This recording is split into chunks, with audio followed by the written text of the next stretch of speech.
రాష్ట్ర బడ్జెట్పై రాష్ట్ర రోడ్లు భవనాలు సినిమాటోగ్రఫీ శాఖల మంత్రి కోమటిరెడ్డి వెంకటరెడ్డి నల్గొండ తన క్యాంపు కార్యాలయంలో మాట్లాడారు.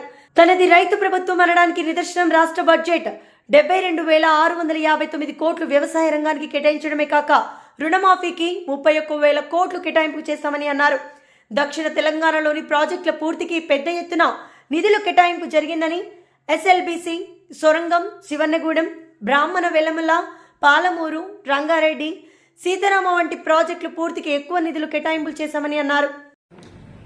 శ్యామలోట్లు తలకాయ పెట్టిందంట, ఉద్యమం చేసిందంట. నేను అధికారంలో మాట్లాడుతున్నాను. ఇక పనికిరాని మాటలకు ఎందుకని నేను సమాధానం చెప్పలే. 100 రూపాయల పెట్రోల్ దొరుకుతుంది, అగ్గిపెట్టి దొరుకుతుంది, ఆయనకి 20 పైసలు అగ్గిపెట్టేది.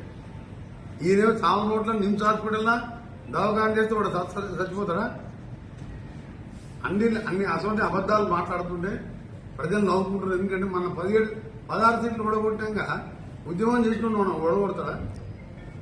దొంగ నాటకాలు కాకపోతే, నువ్వు మోడీతో కుమ్మక్కు కాకపోతే ఎందుకు నువ్వు ఇవాళ గవర్నమెంట్ కేంద్ర ప్రభుత్వం బడ్జెట్ మీద ప్రశ్నించవు? ఇంత మంచి బడ్జెట్ పెట్టినా మా ప్రభుత్వాన్ని హర్షించకపోయినా నోరు మూసుకొని కూర్చోవాలి తప్ప తీర్చి చెండాడతాడు.